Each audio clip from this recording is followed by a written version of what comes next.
Right, hello everyone. Thank you very much for joining us at the ICE today. My name is Brittany Harris and I'm talking about Sustainable Development Goal 6. So hopefully you've all seen the Sustainable Development Goals around the place. If you haven't, they're all displayed on one of the boards over there, so do go have a look. So what is Sustainable Development Goal 6?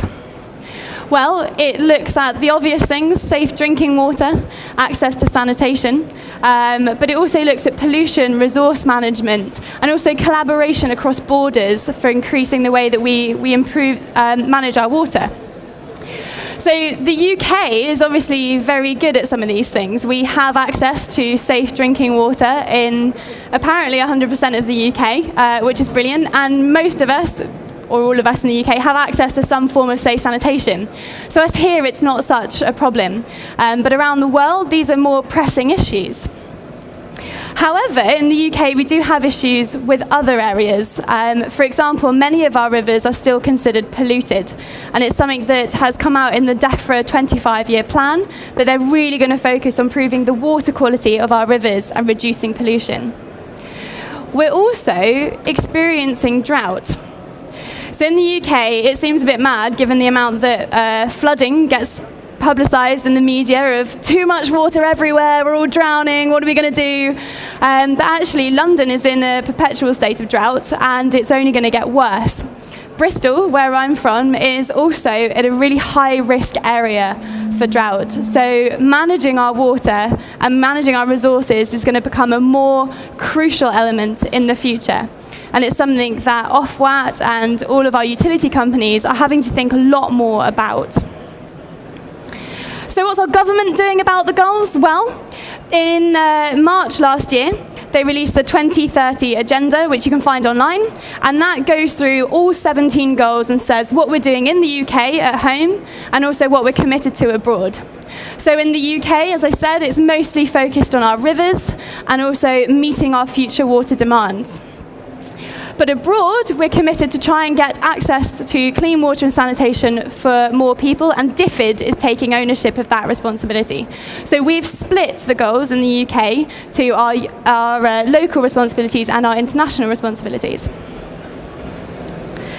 So what's the real challenge for us?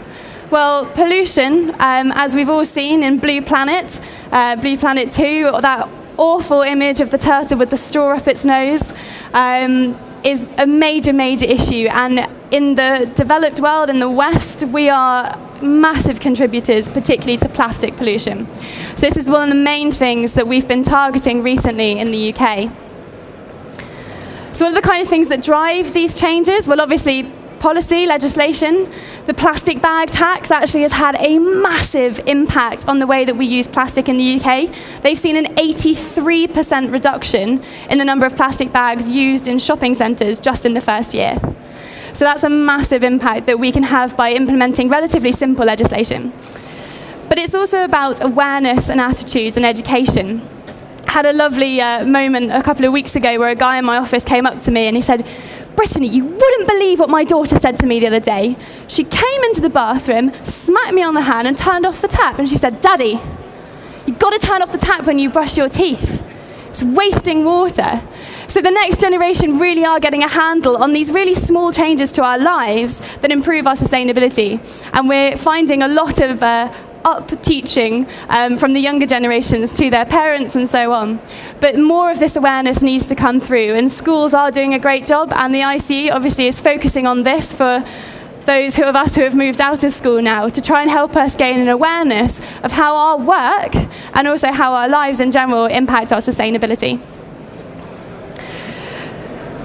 So although legislation is great and it can have a major impact, it's got to be done in the right way. Compulsory taxes, like the bag tax, has worked really well, but studies have found that voluntary attitudes towards these new requirements for businesses actually don't work very well. And so we need much stronger leadership from organisations like the ICE to help us drive through those big changes in attitude. Obviously, the DEFRA 25-year plan is focusing on a lot of these elements, and we were very lucky to have Theresa May actually release that to us. So it has had better media attention than it normally would.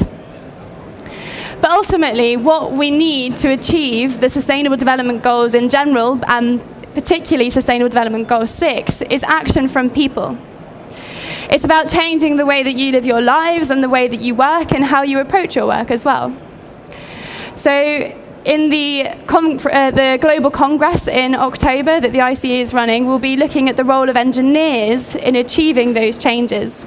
And they've been releasing things like their reusable coffee mug, which I have in my bag, to try and encourage people not to use disposable plastics. And it's small changes like this that can really make quite a big impact in the way that we move forward with the future of the sustainability of this world. So today we're going to be talking about sustainable drainage. Is the policy up to the task, or are we just half-arsing it? Hopefully we'll get some good results out of this panel discussion. Thank you very much.